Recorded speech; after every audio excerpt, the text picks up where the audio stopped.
I'm back with another Q&A. I have a long list of questions here, so I'm just gonna jump right in. The majority of these questions are reselling related, so Poshmark, eBay. I do have a few real estate questions, a few personal questions, and I think there are a couple of YouTube questions as well. They're all mixed in. I just kind of copied and pasted, so let's just jump right into the first one. What's your ultimate reselling goal, and have I reached it yet? I don't really think I've set any ultimate reselling goals other than keep having fun, keep enjoying it, not burn out, and have that work-life balance. So I think that kind of all goes hand in hand. And have I reached it yet? I think it's ongoing. I think every day I have to thoughtfully wake up and go, am I still excited to do this? And right now I am. So it's, about 40 to 50% of my work each week. So yeah, it's a big chunk of my life. What do I listen to while listing? Podcasts or music? I'm not a big podcast person. I like the visual. So sometimes there's a podcast person that will be on YouTube as well. And so I'll usually listen to them on YouTube. But I listen to a lot of music and occasionally audiobooks. So I just finished recently Dave Grohl's book. Highly recommend that. And I like to kind of mix things up. Also, sometimes I just work in silence because then I can just hear the birds outside and just kind of chill. So what is my favorite underrated brand to resell? I would say a long time favorite, both before reselling and now as a reseller, is J. Crew. I pass on most J. Crew. We see it all the time. It's a very common brand, but I have sold pre-owned J. Crew, a few items for over $100. So some of it can do well. Yeah, I think it's a personal favorite, and I think there's a lot of people that like it. So even though there's a lot out on the resale market, there are a lot of shoppers for it as well. So I would say that one. If I could live anywhere else in the US, where would it be? 100% California. I'm such a loyal California girl. I would say I love the fact that I'm closer to all my family. So somewhere else in Southern California, I would probably say I'd go back to the city, not because I'm not happy here, but if I could have a dream life, it would be I could keep this house and I could also have like a small condo in LA. And that way I'd still be in proximity with all my family, but I would kind of be able to flip-flop back and forth of my two favorites, which is super rural and city life. So yeah, and maybe that's a possibility at some point in my life. We'll see. Let's see. Do I think I will ever travel internationally again? Absolutely. But when I bought this home 4 years ago, I knew I would probably give it up for a few years because I'm a solo income person for everything house related, house projects and all of that type of stuff. There's, all sorts of expenses that come up. Last year, I had to repipe my water pipes and get the house repiped for gas pipes 2 separate times. It was all due to a slab leak. And, those unexpected things come up as a homeowner. When I was traveling internationally, I would usually go on one big trip each year, and it was usually like tax refund right around my birthday, and I would take a birthday trip and I would go fun places, but I didn't have a dog at that time. So I think a lot has changed, but traveling internationally has been the best thing in my life, but it's also not my priority at the moment. And I have traveled a lot of places, which I'm so thankful for, but it will happen again, for sure. How do I track my cost of goods and profits? So I used to have a very detailed spreadsheet. When I got into this, I was using spreadsheets with my previous job, and I was really trying to track everything. And then life happens and you just go, is this necessary? So I simplified everything to just the basics so I could find my items in my inventory system. And I basically have an estimated cost of goods based off how much I've spent each month versus how much I've listed. And I usually linger right around that $5 mark. So I buy stuff at regular price at thrift stores, $10 for those items. And then I buy stuff at the bins that are like $2 a piece. So it usually works out to right around $5, unless I go to the bins a lot in 1 month, and then it's usually a little bit lower. But also, because I have to drive so far, there's the mindset of every item I pick up is also an extra $1 or $2 because of the gas and all of that. So I just try and calculate it in my head of just be thoughtful of, I don't have thrift stores close to me. And so that extra money to spend to just go thrift, I try and just remind myself of that, if that makes sense. Do I think I will ever give up reselling and return to a conventional 9-to-5 job? Never say never. I miss having a team at times. And I also was doing really well with my career before this. So reselling to me was not getting into it for money. It was so that I could spend time at my home, which I love it here, and I didn't really want to keep commuting. There are remote jobs and a lot more available these days, so I wouldn't rule it out. I think what I've thought of that I might do at times is go get a contract job. So go get a marketing job where it's like a 6-month contract and I can just go and work with the team and get that corporate vibe again, remote, hopefully, but know that there's an end to it. And also, I don't think I'd ever really give up reselling. I think reselling is always going to be a part of my life. So, and right now reselling is only, half of my time each week. So it's not like all I do is reselling. I still have a lot of time for 3 YouTube channels, and I'm trying to get into real estate. I'll get into those questions in a second. But yeah, so I think that I really enjoyed the benefits of like sick time and vacation time and other people taking out my taxes for me. There's a lot that I enjoyed about regular jobs. So I don't think self-employed, the lifestyle is really what I'm after. I think it's just mostly, can I just be at home with my dog, have a little bit of flexibility? And right now it works for me. Before I answer any more questions, I wanted to mention the sponsor of today's video, which is Green Chef. You guys know from my last mention, I have been using Green Chef and paying for it with my own money for about 6 or 7 months now. And when they reached out to offer to sponsor a video or a few, I almost fell out of my chair. I was so excited because I just genuinely love these boxes. If you don't know what Green Chef is, it is a CCOF certified organic company, and it's a meal kit service. So I get 3 meals each week, and they cater to all different lifestyles. So I've been eating paleo for the last few months. They have meals that are paleo friendly. They also have keto, they have vegan, they have vegetarian, they have fast and fit, Mediterranean, gluten-free, and all the cards are easily marked, so you know when you're ordering which are friendly for your lifestyle.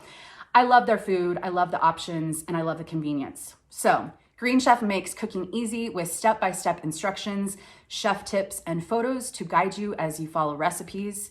Green Chef offers 24 weekly meal choices per week, so you can find new favorites while sticking to your preferred eating plan. This week, I have 3 different proteins. So I have a shrimp meal, I have a ground beef meal, and I have a chicken meal. I like the variety. Sometimes I just get really bored with what I always make. So personally, that's a big deal for me. I also feel really good about eating these meals because they're nutritious, wholesome, and balanced. The biggest thing for me, I have leftovers. So each meal kit for me is for 2 people. So I'll make 1 meal, I'll have one at that moment, and then I've got leftovers for the next day. So if you wanna try Green Chef, which I highly recommend, you can use my code CommonTags130 to get $130 off plus free shipping on your first box. All you have to do is go to greenchef.com for more details. I have a link below, and you could just use that code to get that great deal. Thank you so much, Green Chef, for sponsoring another video. Let's get back to the fun questions. Okay, so someone asked, what new plants did I buy? I think this was in regards to a post on my Instagram story where I said I was buying new plants. I also am starting to garden again. I haven't bought any plants yet. Our last freeze is early May, so I'm trying to just get everything planned and mapped out in my head before I buy anything, but that is what I'm spending some birthday money on this year, so I'm pretty excited about that. It will be maybe some lavender for decoration out in some pots in the front of my house. And then for my garden, probably a couple tomato plants, green onions, cucumber, radishes, just the stuff that I typically buy at the grocery store, maybe some lettuce. So we'll see. What is my favorite style to wear? I'm not a stylish person. I did put on a floral blouse today because it's a beautiful spring day here and I thought it would be cheerful. I don't really have a favorite style other than casual and comfortable. I'm kind of a jeans and t-shirt kind of girl, or jean shorts. Yeah, I don't go out very much. So if I go out places, it's usually camping or hiking. So yeah, if I do go to a nice dinner or to a live show, if I'm down in LA or something like that, kind of classic. I'm not really a big trend person. I've never really been into fashion, which I know is weird since I sell pre-owned clothing, but yeah, fashion has never been a big thing for me. What are 4 things on my bucket list? And then one person asked 5 brands I still haven't found. So I feel like that's a similar question. One brand I have not found, and I'm surprised I haven't, is Birdies. I feel like I see everyone popping up with Birdies. Now, to be fair, I think I found them once, and this was a couple years ago, and I thought they kind of looked cheap, and I thought the logo looked a little cheap, and so I didn't even bother looking them up. And then it was, a couple months later, I saw someone post Birdies. I was like, oh my gosh, I think I passed up on those. So I think technically I found them once, but yeah, I don't know. It's not like it's a high dollar item. I just think it's something that I see a lot of people pick up, and I still haven't found them or picked them up. I would love to find an authentic Chanel. I did sell an authentic Chanel bag that was vintage, but that came from a ThredUp box, so I don't really count that as me finding it. But just, a bag or some shoes or something fun. I did find one solo Chanel shoe at the bins one time. They were pretty banged up. So I don't even think it would have been worth it if I found the pair, but I didn't find the pair. So Arc'teryx outerwear. I recently found my first Arc'teryx item, but it was just a men's button front shirt. It did sell very quickly for $35 or $40, but I would love to find some Arc'teryx outerwear because I know that resells really well, and I haven't yet. Another thing I would love to find while I'm out is chairs for me. I have an entryway with some chairs that were just kind of filler, and I just haven't found the perfect chair yet. And of course, I'm going to thrift them. So I'm just keeping my eye out for a set of chairs that I think will work really great in the space, that's going to be my style, that's in good condition. So yeah, those are a few bucket list items. Top 5 favorite brands to sell. I did not prepare a list for this. I would say Patagonia. Did I do a video on this? I feel like I did a video on this. Patagonia. Outerwear specifically. I love finding it. I love reselling it. I found 2 Patagonia this week. I still like finding Johnny Was, and I know the value on certain items isn't all that great, but it still just gets me excited. I have not found Teeks in a long time, so I would love to find Teeks again. The shoes. Hi, dog. I know. Are you coming in to say hello? Luna's just sitting right down here. She's not a couch dog. It's the only thing I don't let her jump on, right, Boo? Let's see. This is such a stressful question. I mean, I would throw J. Crew in there as like a mall brand that, again, I pass on a lot of J. Crew, but I do like finding a great J. Crew piece. I don't know. I mean, I'm shipping out some Mother shorts today, and I do like picking up Mother jeans, so we'll go with that. I feel like I always talk about so many brands, so when I'm asked that type of question, it's actually so hard, but anything with a good profit, I'm really down for. What is the number 1 tip you would give a full-time reseller who is branching out to YouTube? I feel like I've addressed, I would probably never recommend going into YouTube. And I know that seems really weird because I'm on YouTube, but it's so time consuming. And until for majority of people, it's not going to make that much money. And I don't know, it's a big struggle, and it takes a lot of time before you really ever get paid much. So if you're doing it for the creative side and whatnot, for fun, and you don't care about the money or the revenue stream, I would say, have fun with it. Don't look at the analytics, and don't stress about what other people are doing and all of that kind of stuff. Just have fun with it. But yeah, I would say my number 1 tip, I would say my number 1 tip would be just stay consistent. I have not taken a break. I think the longest I've gone without posting a video on this channel is like 10 days in over 3 years. So I think consistency has helped me. Because there are a lot of days I just don't want to do it, and I just treat it as part of my job. It is just part of my job. And there are things I like about it. I've grown, I've learned a lot, but I would say stay consistent if you want to grow, because I do think that's helpful. How do you see yourself in 5 years? How do I see myself? Well, in 5 years, I'll be 45. So yeah, how do I see myself? Hopefully just happy. Yeah, I don't really I don't really want to try and focus too much on the future. Just kind of, I'm trying to focus on the present and just keep waking up and keep getting stuff done and keep trying new things and keep staying excited about things. So yeah, hopefully just happy. As far as, I don't know if you're asking specifically reselling, how do you see yourself in 5 years? Yeah, I mean, I'm assuming at this point I will still be doing reselling and YouTube and maybe doing a little bit more with real estate since that's very new for me, but happy. I'm gonna run with that. When did I realize it was the right time to go full-time as a reseller? I was commuting almost 3 hours every day to my job, and I ran numbers and I kind of came up with a business plan. And I talked about it with my 2 parents who mean a lot to me and I value their opinion. And I knew that if I wanted to go full time, then I was going to have to add some other revenue streams because at the time I was only doing Poshmark. So I knew I was going to add eBay and I knew I was going to try YouTube. Fortunately, YouTube has worked out for me, but that's probably one, if I could go back, I would probably have done a different thing. But I mean, for me, it's just nice to have different revenue streams.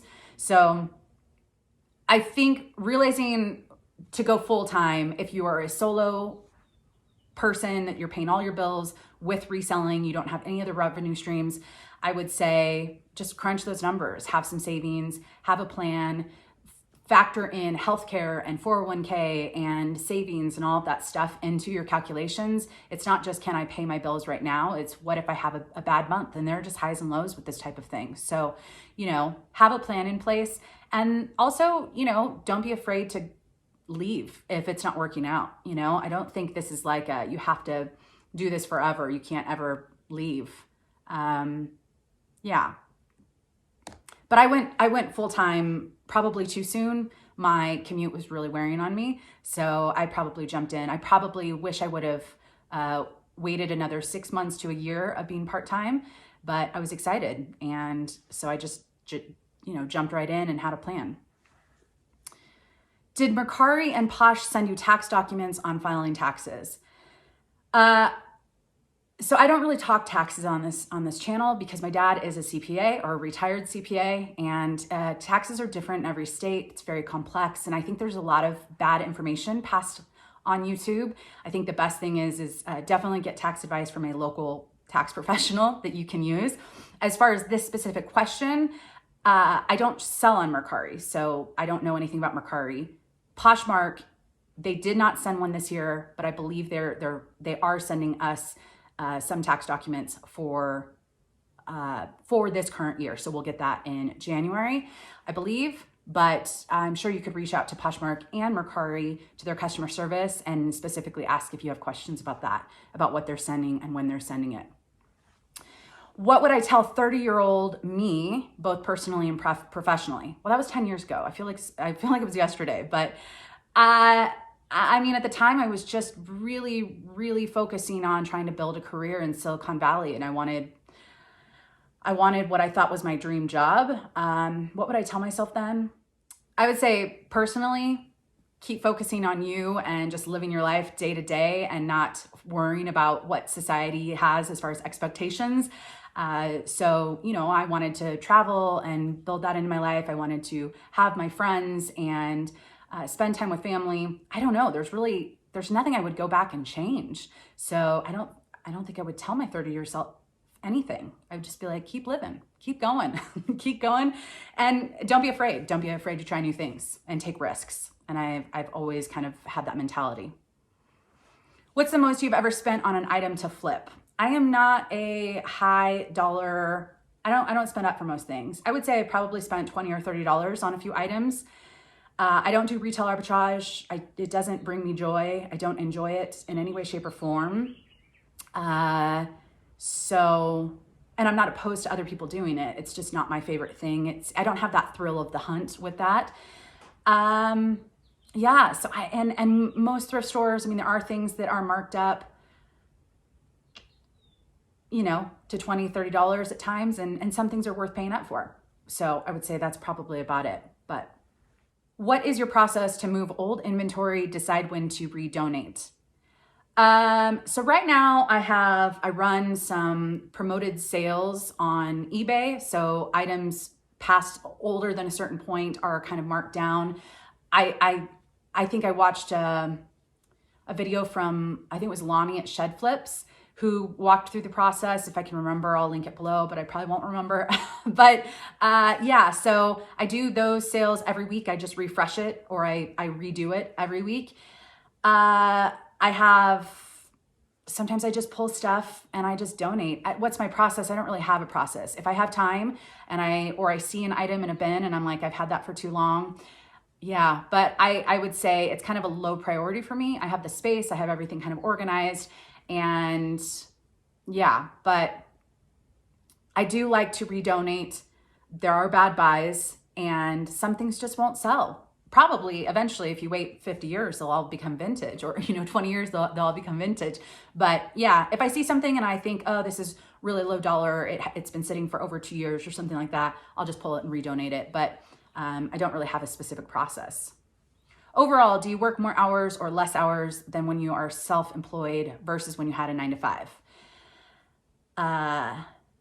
Yeah, that's a tough one. I worked a lot I didn't have a 9 to 5. I had a career job startups that were unlimited vacation time, but no one really took any vacations for the most part. We just worked, nonstop. We would leave the office and we would go home and we would keep working and we would keep slacking. And so I never really tracked hours. I would say I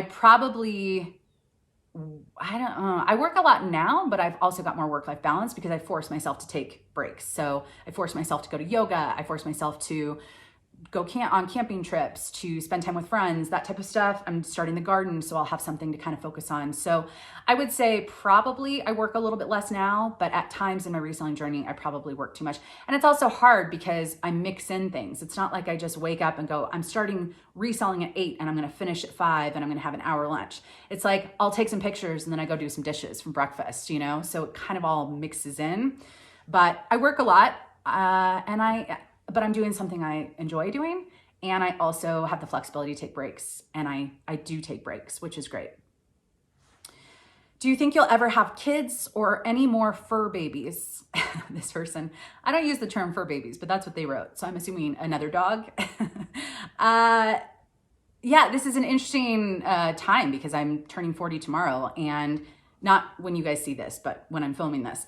So, 40 is kind of that year where it's kind of like, it starts getting increasingly harder, I think, after 35 for a lot of people, and becomes almost impossible within, the early 40s for a lot of people. So I've never been a kid person. I have thought about it when I've been in relationships with people who wanted kids, or I did date a couple guys that had kids and I didn't meet the kids. I was very strict on, I don't want to meet them unless we know this is like a for sure thing.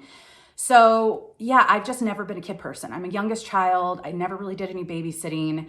The first baby I held that I can remember was my niece, and that was when I was in my 20s. I've never gotten really excited to see babies. So yeah, it's just never been a thing for me, but I haven't been opposed to it. I've always just been like, if it happens, it happens. If it doesn't, I'm not going to force it. And also, if I wanted to have one, I could have one on my own, either through adoption or other ways. So yeah, it's just never say never.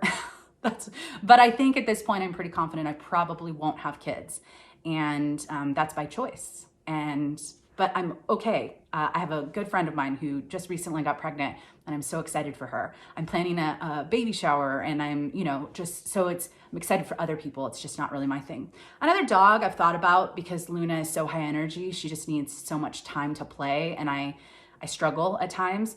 If I finished my fence, I would maybe get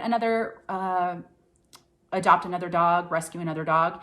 But yeah, I don't think at this point in time. Right now, she's enough for me.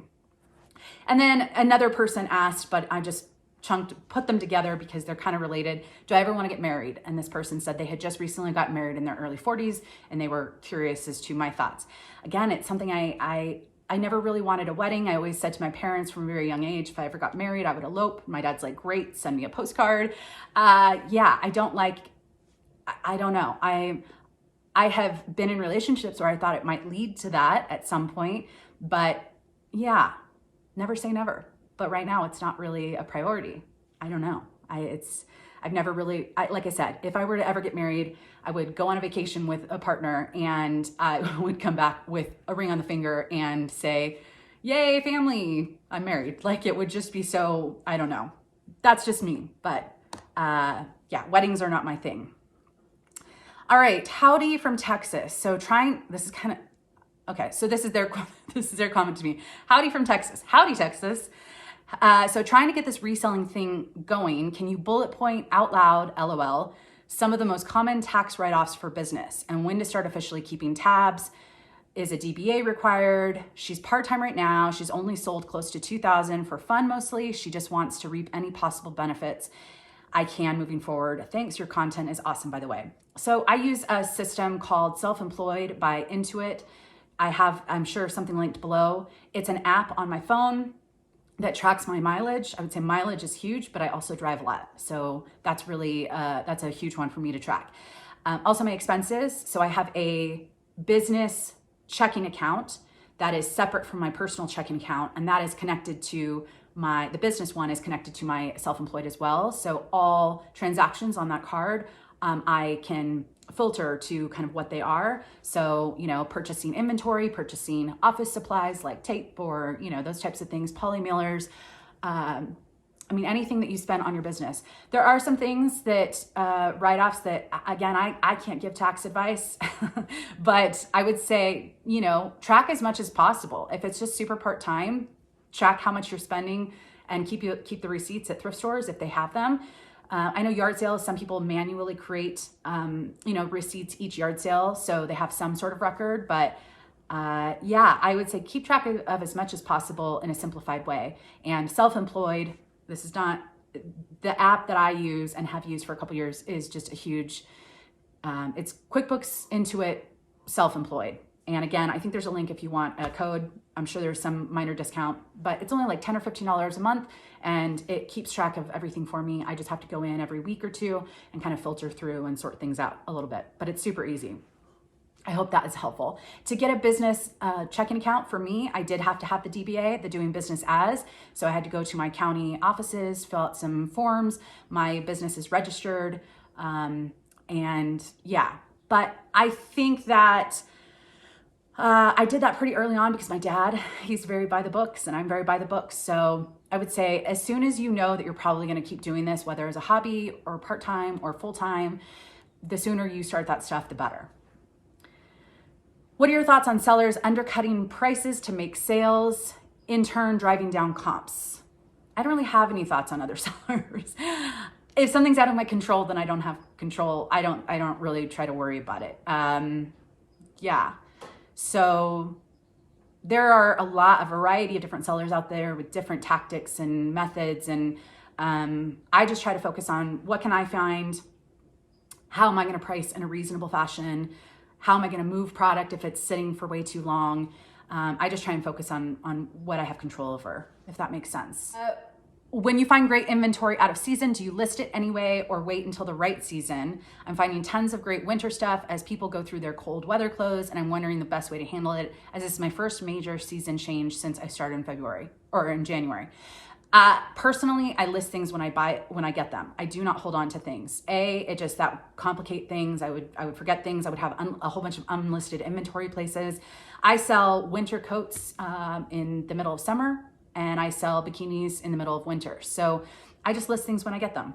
And if it's a really great item, someone will buy it any time of the year is what I have learned for me. But other people do it the other way. And I think, figure out what works for you. I just want to get stuff listed. Get it done. Have you ever been to the Czech Republic or Slovakia? Happy belated birthday. It's actually not belated. I had a birthday sale at the beginning of the year because I did not want to spend my birthday dealing with a whole bunch of sale offers. So I ran that at the beginning. My birthday is actually tomorrow, which is the 11th. I was born on Easter morning, and they put bunny ears on me and they had to call the doctor out of church to come help my mom. So, but Easter changes every year, so that doesn't fall much, but what was the question? Have I ever been to Czech Republic or Slovakia? I'm Czech on the Bohemian side, so I am Czech, not Slovakian. And no, my entire family has been, and it's like one of the few places I have not been that's on my list. So I hope to go someday. I love Czech food.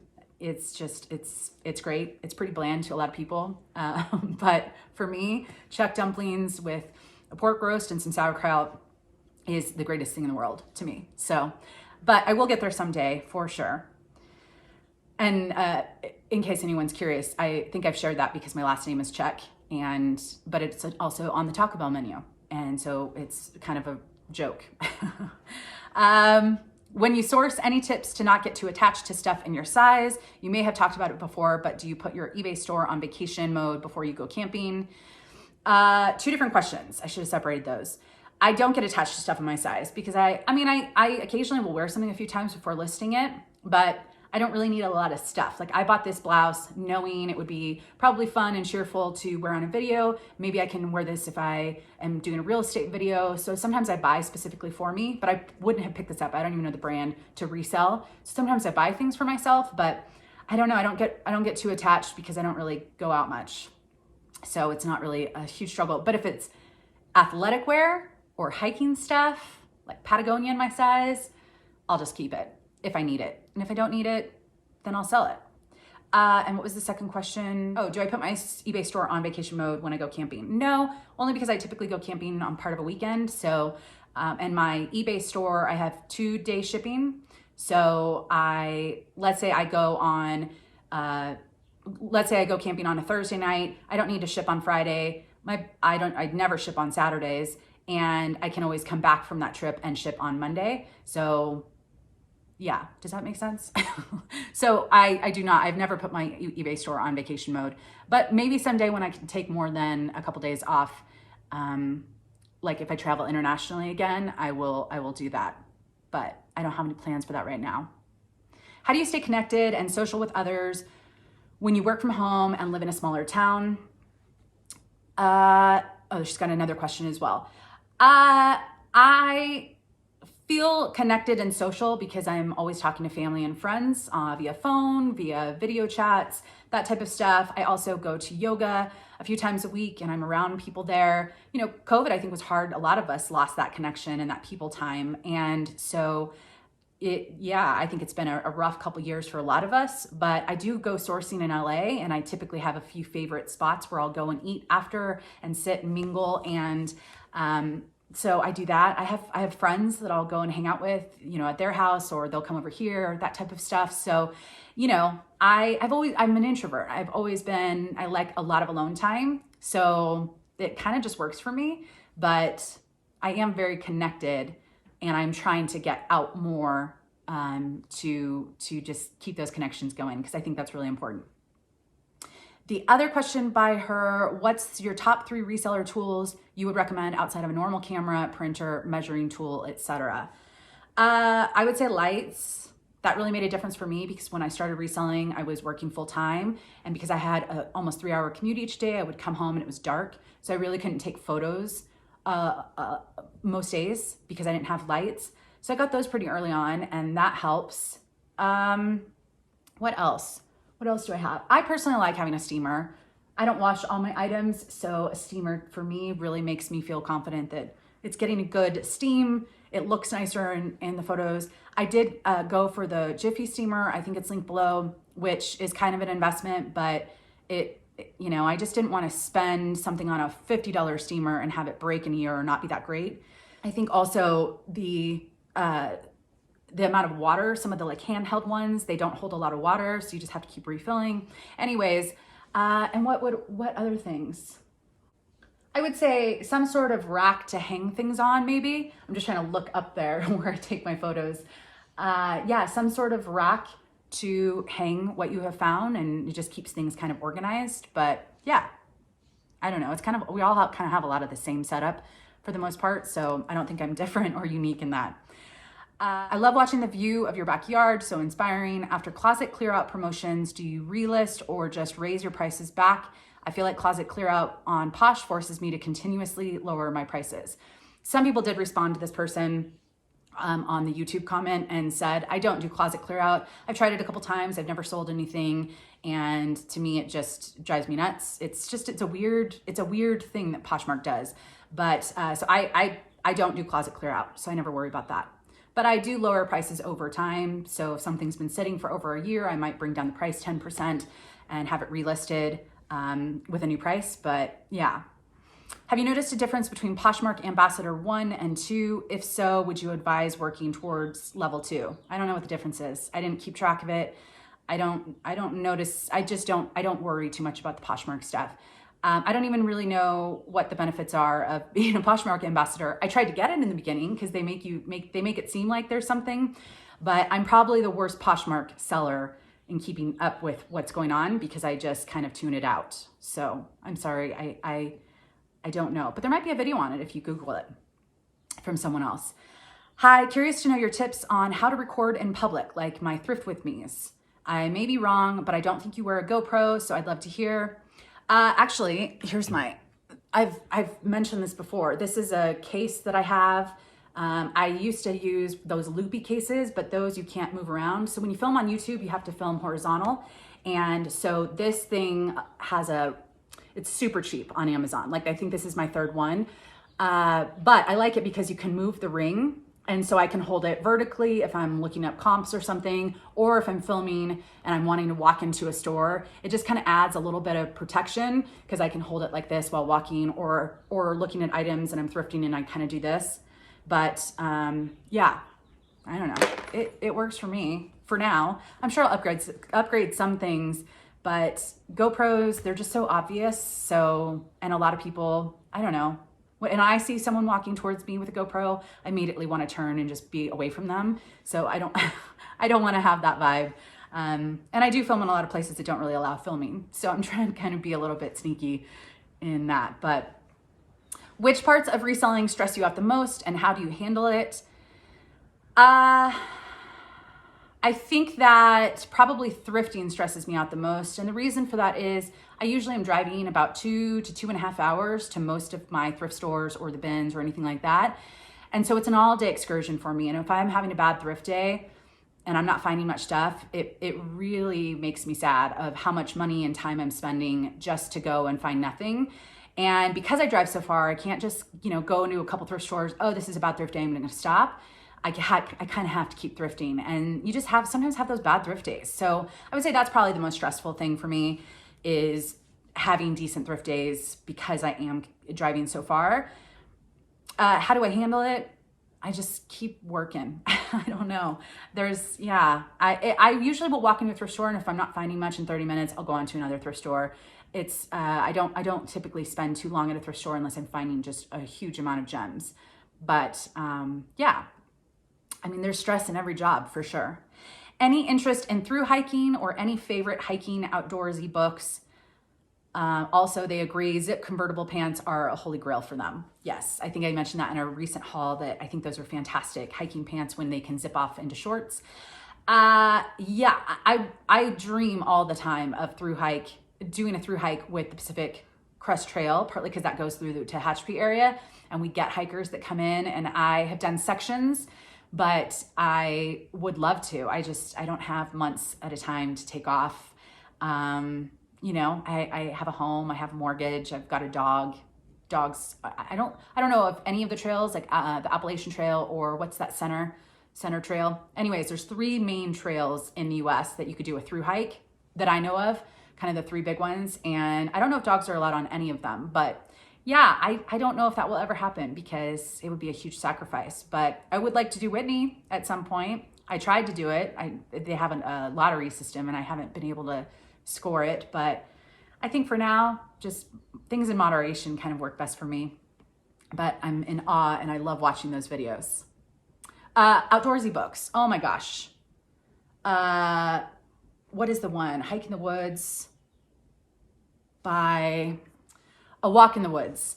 It's by Bill Bryson. It's in my office somewhere. I absolutely love that book. It made me laugh so hard and I've read it multiple times and it's a lot of fun. So that would be my book recommendation on hiking if anyone asked, which someone did. So Let's see, where are we at? So many questions. What services, help, or VA do you use? I only use one thing. It's called PrimeLister. They have sponsored some of my videos in the past, but I did pay for them with my own money before accepting their sponsorship. I wanted to try all of them out there. There is a new one that's free, and they are offering big money for people to mention them because they have reached out to me. Unfortunately, PrimeLister is rolling something out that free service doesn't offer. So I'm going to continue paying for PrimeLister for me, but it's the only one that I was willing to spend my own money on. I absolutely hated Vendoo and List Perfectly for a number of reasons. I can't even remember because it's been so long since I tried them.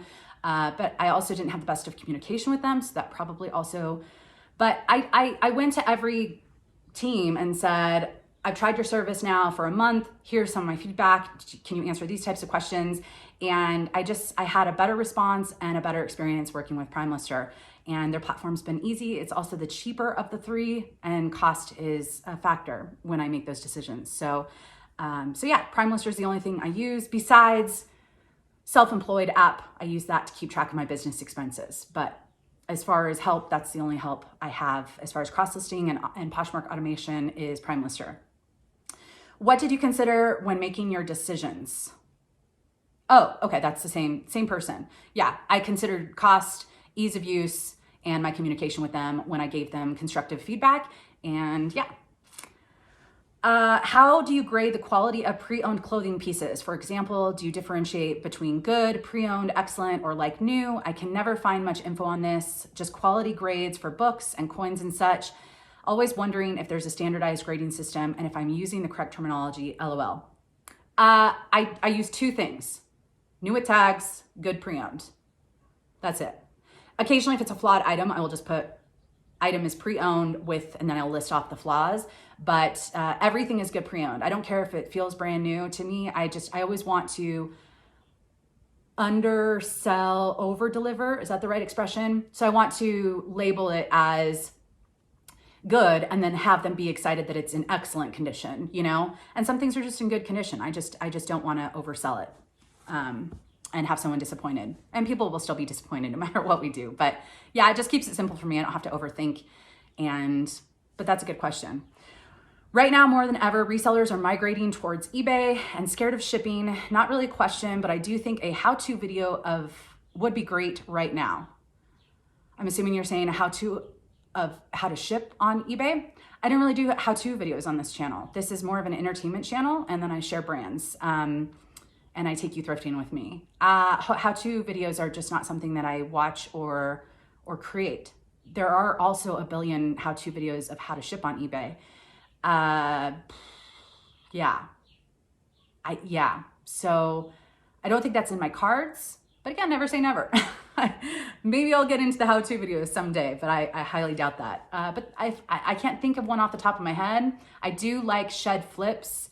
Lonnie, he makes some great videos on eBay, and I respect a lot of what he shares. So if you want to go watch some of his videos, he might have one on how to ship on eBay, and it would probably be a pretty good one. Hopefully that's helpful.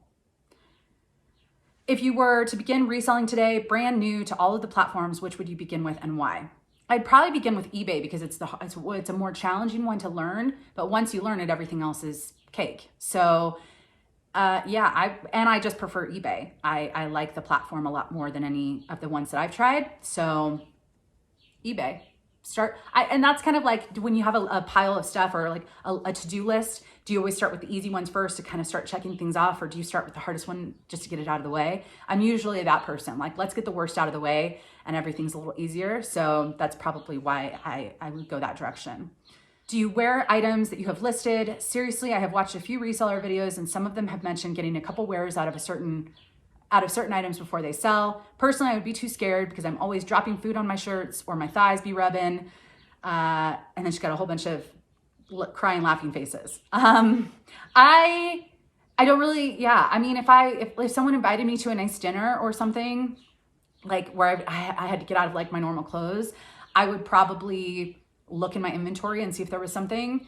But for the most part, I have a closet full of clothes that just work for me, and I will occasionally go through there and I'll buy for myself. But yeah, I don't typically wear stuff from my inventory. partly it's because it's in my inventory and it's just out of my head, and it needs to go. It needs to go someday, and I just don't want to think about it. So yeah, I don't really shop my inventory, but if someone doesn't do any damage to it and washes it, or, I don't think there's any problem, but I get what you're saying, that it could, like food dropping. Well, then you probably have to remove the listing if you damage the item, or relist it with the flaw, it basically becomes a flat item. But yeah, I don't really wear much of my inventory. If I do, I'll wear it before I list it. And yeah. How do I determine what styles are current? I've never been one to closely follow styles, so I'm curious if you do any research or if you just go with things that are getting the most attention. I don't focus too much on trends. I'm not a trend seller, or I don't think I'm like a fashion seller. I focus on what do I have access to? What can I find? And is there value there? Do I think that someone would want to buy it? I do like watching Karen Britchick on YouTube. She's not a reseller, but Karen Britchick, I really like her style, and she kind of will say things at times of like, this is on trend and stuff like that. So it's nice to know, oh, skinny jeans are kind of fading out for some people. So what are people fading into? Yeah. And I mean, you'll see articles, that pop up on Yahoo News, and it's just like the 5 jeans you need to buy this season. And I'll click on it and I'll just be like, oh, this is what they're suggesting. Let's see how that plays out. But I really don't focus too much on the fashion. Just what do I have access to? Is it a brand that I've had luck with? It's not all about the brand. Style does matter sometimes, but for me, it's just easier to focus on what can I find? What good stuff can I find? Okay, how long did you work a 9 to 5 before reselling? I really never have had like a true 9 to 5 where I'm like clocking in and clocking out. Just career jobs, I'm assuming you're saying. I was a late college grad. I took a while to get through college. So I worked part-time in college. And I can't even remember when I graduated. I graduated probably right around 30. So it took me, I went to 7 different colleges. I couldn't make up my mind. I really enjoyed college though. I got to study abroad. I got to work at times. I changed my major a million times. It was a journey for me, but I'm really glad I did it. So probably I worked true career job after getting my degree for probably about 6 years. Yeah, 6 years. But when I was finishing college, I used to be a store manager at a coffee shop when I was in college. And I did technically work full-time doing that. And that was probably 7 years total before I kind of got into the startup scene. So yeah, in total, full-time kind of job, probably about 12 years. Yeah, I'll run with that. I can't keep track of my life. I can't remember anything either. I'm always curious to how many active listings a reseller has. So you're asking me how many active listings I have? 1250, somewhere around there right now. It kind of fluctuates from 1200 to 1300 most of the time for me. And I'm sure 300 of those items I could purge today and be completely fine, because they were just bad buys early days. And hopefully I just keep purging, at times when I just have some free time. Oh, let me go see if I can dig through some bins and purge a few items kind of thing. Especially because you get a coupon at our Goodwills for donating. And yeah. Please let me know what forms of payments eBay uses and what fees are associated with the payment types, PayPal, Google Pay, etc. Also, maybe the pros and cons of each, so I know what to expect when I start selling on eBay. I don't know any of that. I don't think you need to know any of that to sell on eBay. It used to be PayPal, but a year and a half ago, they switched to, or a year about, they switched to managed payments. So payments are now done through eBay. I don't focus on that. I don't know. I've never been asked this question and I've never given it any thought. But I think if you contact eBay, they may have an answer for you. But I do not think you need to know the answer to that question to sell on eBay. That's not the best answer, but I'm sorry. That's all I know. When they did manage payments with eBay, it was to allow more options for people to pay. So people have options, and I think, yeah. I don't think you need to set anything up anymore. Well, that was a terrible answer, but I don't know. How is it possible to learn all the higher end clothing brands when a company like Anthropologie uses so many different names? I find it amazing how many brand names you know that sell for quite a bit of profit. I want to learn, but it is mind-boggling for me. I know the brands like Chanel, Gucci, Louis Vuitton, Valentino, Hermes, just a list of designer brands, and even older mall brands names, but the older mall brands are not as valuable. This is just where I'd say it just comes with just start reselling. And the more you resell, the more you learn, because you pick up new things, you look things up. As a new reseller, especially not being someone excited about fashion, I did not know much outside of Target brands and J. Crew and Banana Republic, because I never really shopped anywhere else. So I've learned everything in the last 3.5 years. And I think it's possible. You just resell, you pick things up, you look up the comps. This is valuable. It just takes time. And unfortunately, I don't know of any other way other than I do know people who are genuinely interested in fashion. So they follow fashion magazines and all that stuff, and they kind of keep tabs on what's current. That was not me. It was just me picking stuff up, looking it up on comps, and then trying to sell it for myself. And that's how I've learned, organically. How did you end up living where you do? So I live in just outside of Tehachapi. So I'm in county lines. I don't even live in a city. I do have a community, and this community, well, basically Tehachapi was an hour from where I grew up. I grew up in the Central Valley. The most northern part of Southern California is Bakersfield, which is the southern part of the Central Valley. Where a lot of our vegetables and fruits come from is the Central Valley. And it's a big town. I think the greater area of Bakersfield is close to 1 million people. So it's not a small town. It did feel like a small town when I was growing up. So when I turned 18, I picked a college in Boston or just outside of Boston. And I really wanted to live in a city and be on the East Coast. And I transferred after a year, and I went to Los Angeles for a couple years. I went to Monterey for a couple years. I ended up in San Jose, which is where I graduated college. And then I ended up in San Francisco for like 10 years, almost 10 years. So yeah, I bounced around a lot. When I was leaving San Francisco, I knew I was moving to Southern California because I wanted to be closer to family. I have 2 nieces. They were getting older. They're teens or preteen and teen. My parents are older, and so you just want to be close to family at some point. And I was just far enough away that it was a long drive from San Francisco to Southern California. And so anyways, I stumbled across, I remember this is the same county that I grew up in, and I don't remember coming here as a kid.